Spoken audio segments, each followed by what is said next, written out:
Welcome to Psychic Holistic Spotlight. I'm your host, Josie Way, and co-hosting with me tonight is Ken Damaris, and we have the wonderful privilege and blessing of having Roland Comtois. Thank you. With Glad us. to be here with you. And I know the audience is thrilled. If you have a chance to copy this, go ahead and copy it, so you get to see more of him. Thanks. This is actually going to be the first of 3 shows with Roland. Tonight we're going to focus on what it actually means to be a medium. What does it do for people? What does it do for Roland? How does it work? Roland, how does it work? I've been trying to answer that question my whole life. How does it work?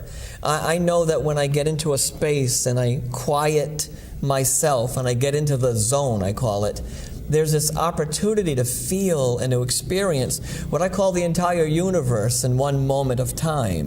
And in that moment of time is where I hear and feel and experience messages from our loved ones, energy, angels, and all this kind of very powerful and beautiful energy.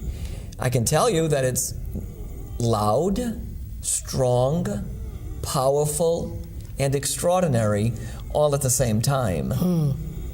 Yeah.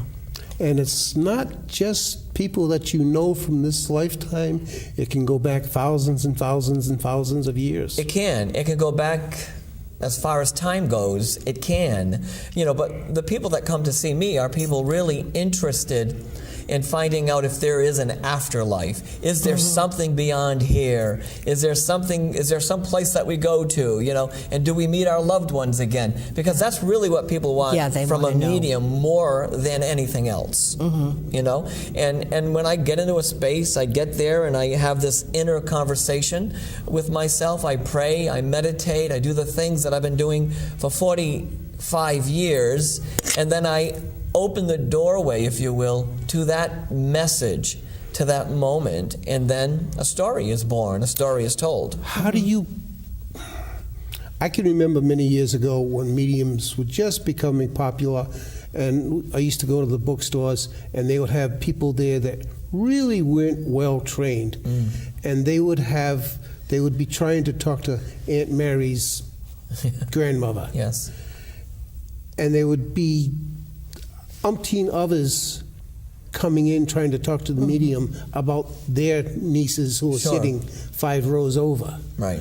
How do you control it? Well, it really does take practice. It does really take working with the energy and understanding what it's like. I have developed a way to have the conversation where I can find or pinpoint where that message needs to go, and I'm able to say, your aunt wants to say something to you, and I say what I have to say, and then we move on to the next person.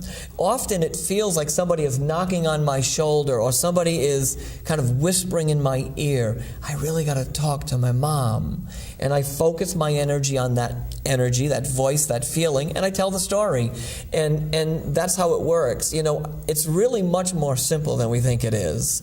It requires getting in that space, finding some peace, opening yourself up to the message, being ready for the message, and when the message comes, allow the message to do what it's meant to do for you. And you bring it through with love. If it isn't love, then it isn't a message. I said to the spiritual world a very long time ago, if I'm going to do this gig in life, and you want me to be the guy out there telling the story, then I want every single message, every single purple paper, every single moment to have love and to end with love. Because love is truly the conduit that brings the message here. Okay. I've heard other mediums say that they put down ground rules for what they wanted to do. So, a little bit different than yours, maybe. Sure. But what you did was set up the ground rules for how you would receive messages, and in effect, I don't know if you believe in gatekeepers or not, but they would help to control that flow of energy to you with that intent. Yes. Because it's your intent that you want it to come through with love. Yes, I say to the spirit world. If it isn't about love, then I don't want to hear it. And listen, people have sat in my audience and said, come on, you've got to have bad news. I don't have bad news. I hear the energy that brings love, it brings healing, it brings connectivity, it brings hope, it brings awareness. Okay. That's what a medium should be doing, Ken. Why would you have to have bad news? I've never heard that one before. Trust me. People have said, is the only I don't doubt it, but I'm just wondering why. All they say, some people have said to me, is that all you're going to talk about is love? I say, absolutely. That's all because there is. that's what there is, and that's what makes the moment happen. Look, take, for example, a woman sitting in the audience who's had a father that abandoned her, and a message comes through. Even though they had a difficult relationship, I want that message to support love. So that woman, when she walks out the door, she has a sense of relief or release from whatever pain she had been carrying.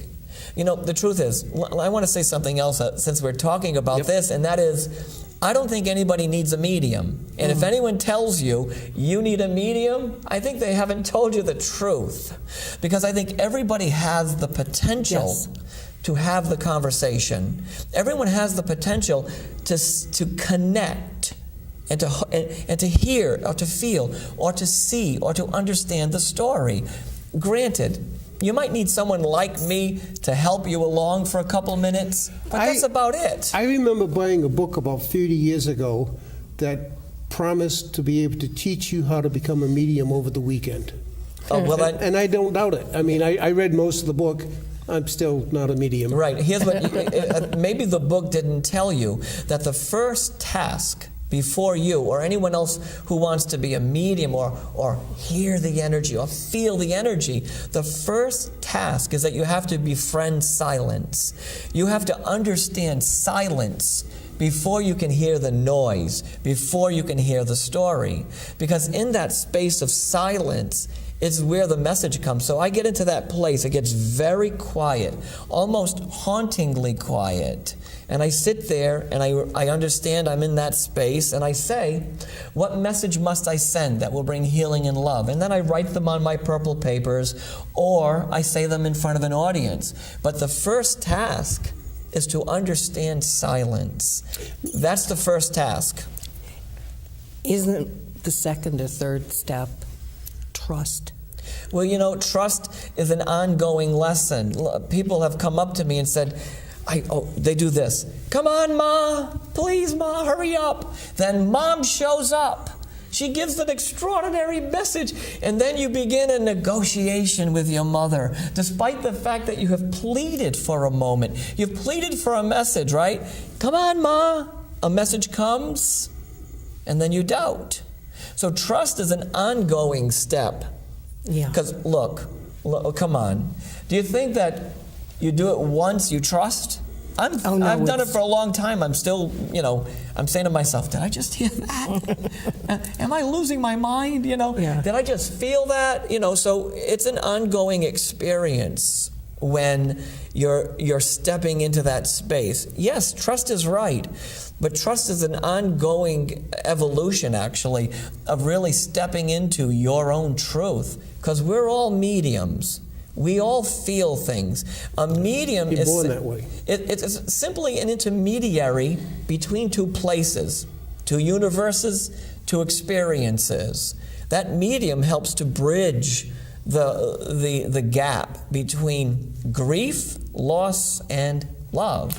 Now, I remember a while back you had mentioned that you didn't really like the term medium, but you had to use it so people would understand. Right. What do you prefer? I would like to be, I'm just a guy that shows up to bridge the gap between pain and love. And that's all. I know people need a term, a title, or something to understand. A reference point. A reference, exactly, right, Ken? But when you say medium, they think of the Long Island medium. They think of the people who talk to the dead. They think about the mediums that have existed beyond centuries of time. They think about the biblical mediums. They think about the mediums that were there hundreds of thousands of years ago. They think about, when you hear the word medium, that guy's going to get me some message from my mother. That's what they think of. But it's more than that. You know, this is the thing that maybe makes the experience different for me. It's more than that. Yeah. It's much more than just me saying to you, your mother wants to talk to you. It's more than that. Your mother wants to do something so you don't have to carry that pain anymore or that suffering anymore. Can I tell you a story? Oh, I love your stories. So I don't know if I've ever, if I'm repeating myself, I'm sorry, but this story is one of those stories that has seared into my brain, and I will never forget this woman. And I'm sitting in a room somewhere in Connecticut, and there's a lot of people there, and there's a young woman there, and she's sitting there, and she's fidgety, and she's trying to breathe, and she's so uncomfortable within her pain. And I'm thinking, because she was a young girl, and I'm thinking as a father of a 25-year-old kid, I'm thinking, I hope I can help this kid, is what I'm thinking. But, 1 hour goes by, I feel nothing. Hour and a half goes by, I feel nothing. And then all of a sudden, out of nowhere, her father is there. I'm getting emotional telling you the story. Her father is standing there, and I look to the woman and I say, your father wants to talk to you about the last car ride. And this woman stopped breathing. For a moment of time, she stops breathing. She's not collected at all. And I walk to her, I grab her hand, I'm saying nothing yet, other than the words I've already said, and then she starts to cry like I have never heard another human being cry before.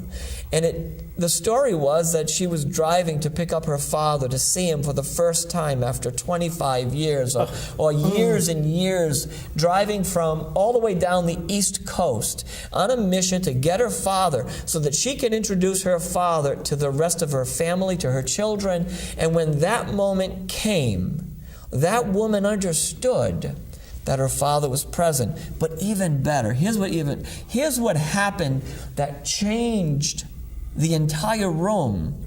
A lady sitting 5 rows to her right came up to her and put her hand on her shoulder and did nothing but love her. Now that is what being a medium is all about. It's not about the voodoo, scary, talking to the dead kind of story.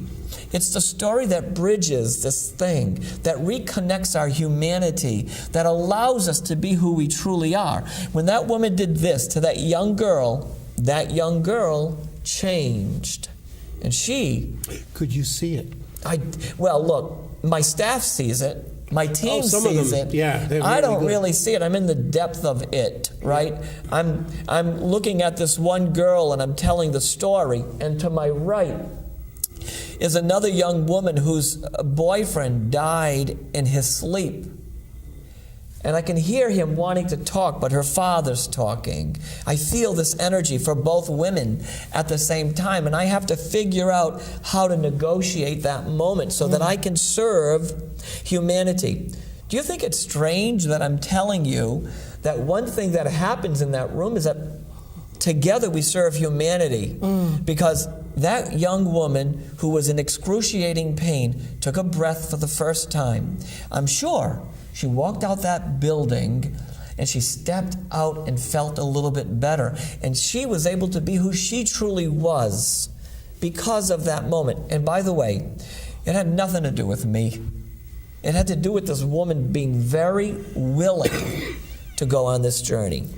Do you... Yeah, and ready. And Do very you put ready. a synchronicity to the fact that he died at that particular time? I mean, there's It's something... mind-boggling what happens, It convinces, you guys know about the purple papers, which have pre-recorded messages on them, which have become even more astounding.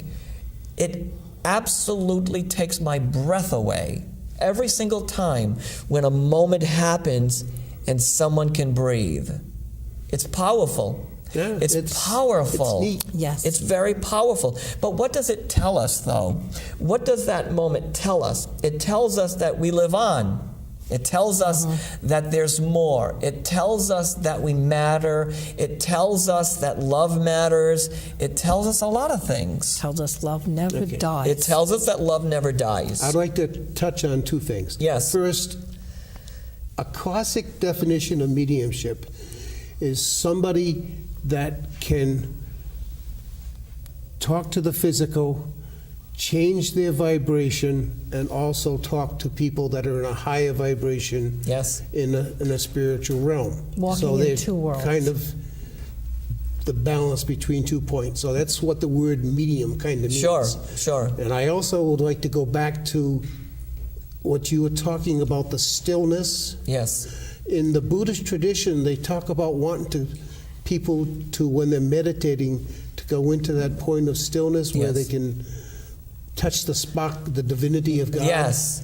Is that kind of the same? You know animal? what? Stillness is a much better word than silence. So thank you for bringing it up, because it really is a stillness. There in that silent chasm of energy, the entire universe is there, because you realize that you are now a thread in the tapestry of the universal energy when you are in that space. Well, we always have been. That's how We we're have, born. but the only way to find that space is to go into that stillness. Yes. Because the minute you walk out and you live your life, you're distracted with drivers who are driving crazy. You have to rush and pay your phone bill or whatever you have to do in life. But the fact is, to really be a channel, because that's what you are, you have to own that stillness. Why don't you ask me what my training is? Okay. What's your training, by the way? None. None. None. You didn't 45 have a teacher years ago. when you started? 45 years ago. 45 years ago, and now that I'm hearing myself say That's it, I'm old. But by the way, that's a anyways, long time. 45 years ago, my grandmother appeared to me. You all know the story. She was there. I became intrigued. I was interested. I was 10. I opened my mind to the possibility, and I listened, and I went inward, and I learned how to develop that experience or that relationship. So I didn't take a class. Sorry? No, not really. I didn't take a class. I didn't find some instructor. I sat there with the spirit world and allowed them Yes. to teach me, They educated to guide me. I don't think that's with I know a lot of mediums. Yes. And some of them are super good. Yes. And what you're describing isn't really that uncommon for the people that are basically born with a particular gift. But I don't know how else to describe it. everyone is born with it. Everybody is mediumistic. Yeah, everybody is a mediumistic, healer. yes. Everybody is a medium. Sure. Everybody is psychic. I could be a piano player if I went to take piano lessons. It's like a muscle Sure. that you have to kind of work at to develop. Yeah. If you're like me and you don't work at it, Yes. guess what? It doesn't happen. And you know, It's just something I'm interested in. Sure. The reality is you have to work at it. And you have to work every day at it. And you have to, as I said already, befriend the stillness or the silence. And then you have to find trust, and you have to find a lot of other things to make that happen. Can I share another story with you? Yes, please. We love So it. this is a few weeks ago. I am at home, and I'm getting ready to go to bed. It's 10 o'clock. I've worked hard. I've been on the road for days. I'm exhausted. I'm not old. I'm not young anymore, so I really needed some rest. And this voice of this young boy is in my head, and he says, "Call my mom." And I said, "No." I'm tired. Call my mom, and it became really intense. And I call my mom and tell her the following things. Tell her that she's going to get over this little bout of something she's experiencing. Tell her that she's going to continue to do her work and do it well, and I'm going to stand by her side. Tell her that I'm still her favorite son, and tell her that I'm holding the baby. And it was persistent for 15, 20 minutes, and I had to cave in. How I are had you supposed to know who to call? Well, this is where it gets interesting. That voice, that feeling, kind of showed himself to me and said, "This is my mom. You know her. This is me. You've talked to me before. Now call my mother." So I go on Facebook and I say, "I know this is nuts, but can you take a call?" That's what all I said. She said, "Okay." I call her. I said exactly what her son said to me, verbatim, every word. She nearly collapses. She had been sick and to the doctors 24 hours before. She had been unwell for days, had no idea how she was going to do the things that she was supposed to do. But somehow a little voice that said to me, tell her she's going to be okay, was the inspiration that she needed to move forward. Not only that, I get an email 3 days ago, a baby is expected in the family. What does it tell us? Yeah. Well, I like that part particularly. In the spiritual churches that I go to, one woman had multiple miscarriages and abortions, all strange happenings to her. Yes. And the spirit came through as, your son is the same individual that was in all those Wow, abortions that's amazing. and miscarriages. Amazing, yeah. It was the same baby. Well, they're And ready. it kept trying That's to amazing. be born until it was eventually born. That's amazing. So this is where I have a problem with the people that don't want, abortions and stuff, because the soul doesn't change. It's there. It keeps coming It's an back. amazing message for that woman to receive. It was. And I'm sure it changed her life. It changed the forecast of her journey somehow. It did what it was supposed to do. I think the most powerful mediumistic messages I've ever heard. One was from an Oceaner, and one was from the couple up in Seekonk. Brian and Lynn. No, up Salem or something. Anyway, Oh. but they come down the Wigwam.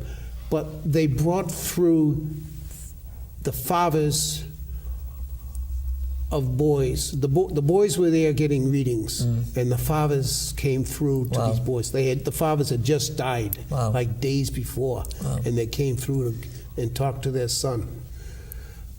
Totally, for me.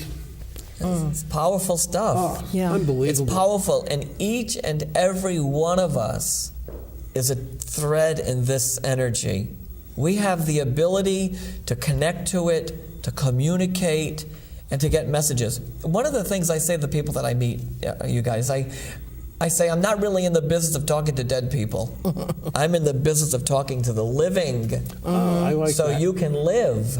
Yeah. Because it's hard to live with pain, grief, resentment, disappointment, loss, despair, all kinds of things, right? It's tough to live with those things. Why did you leave? Sure. Yeah, why did Oh, you yeah. leave me now? Why didn't we get to do this? Or why did we get to do that? Or why didn't you say goodbye to me? Why did you leave that way, right?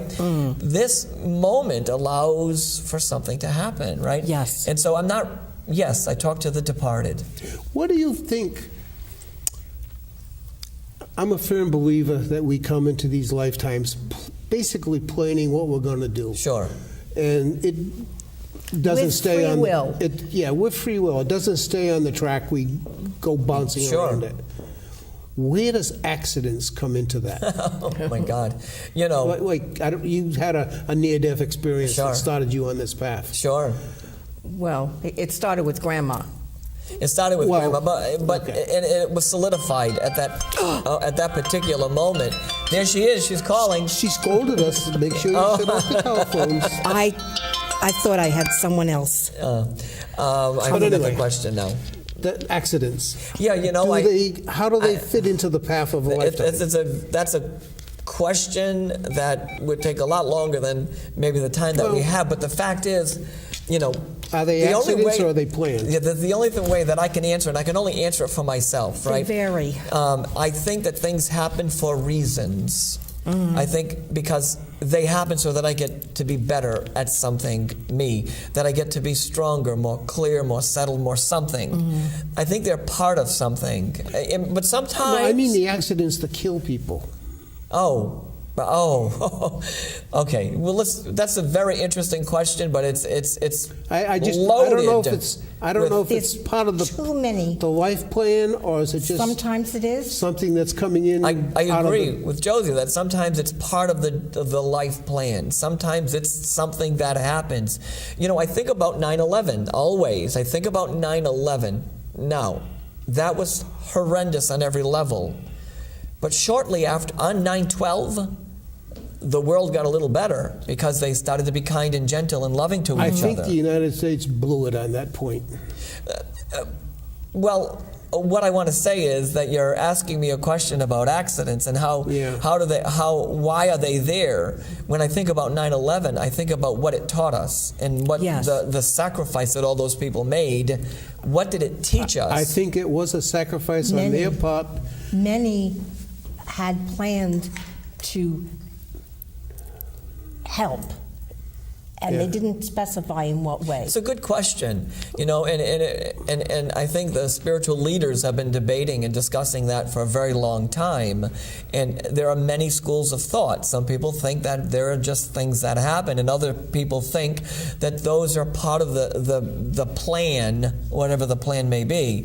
But I think that there's something very important I think about the experience. well, it's kind of hard to talk. I believe that 9/11 was about empowerment of the women in the Muslim religion. Okay. And we blew it. A better example is, what's his name, O.J. Simpson, when he killed his wife and the other guy.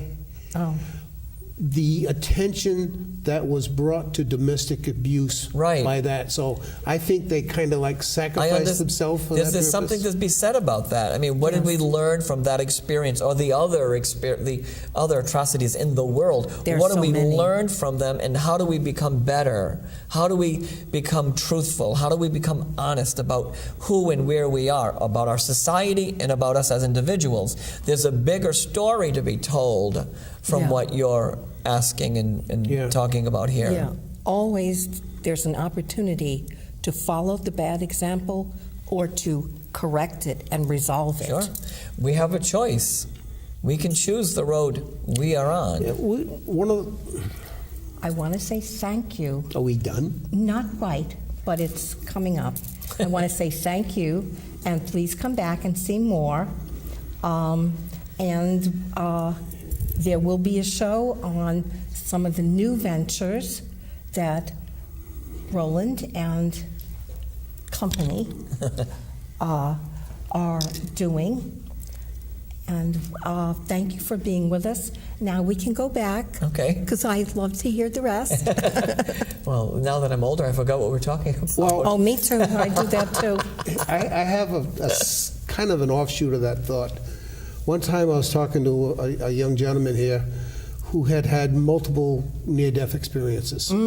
Super interesting. And he was associated with a young lady who was born with a genetic illness.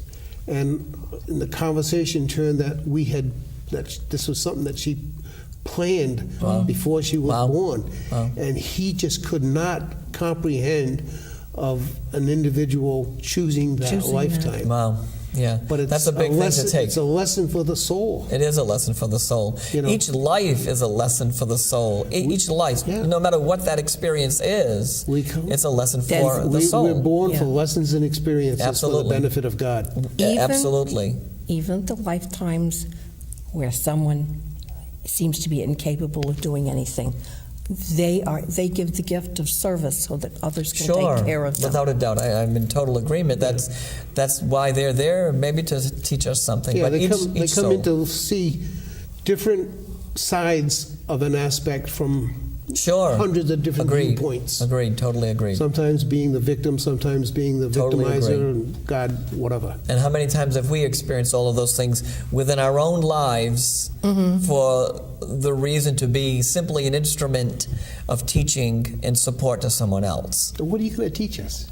We've already learned a lot of things. Okay. Yeah, we've come quite a few steps from where we started out. Yes, that's for sure. Yeah. And we all have the opportunity to take a step forward. We're all mediums, we're all connected, and divinely at that. If somebody says to you, I want to be a medium, what do you suggest to them? I would say do a little research first, see what it's all about, make sure you know what you're getting into, and then call me. Because then you'll need to learn how to find the stillness within yourself. Because you are part of the universe, and if the universe is out there, it's part of you. The universe is just beyond my breath. That's what I know. Yeah. Interesting. It all. Either that or I send them to the spiritualist churches. Either way, They work at it. either way, it all works out. Thank you. Please come back and visit us again on Psychic Holistic Spotlight. Thank you, Ken. Thank you, Roland. Thank you for inviting me. It was delightful. I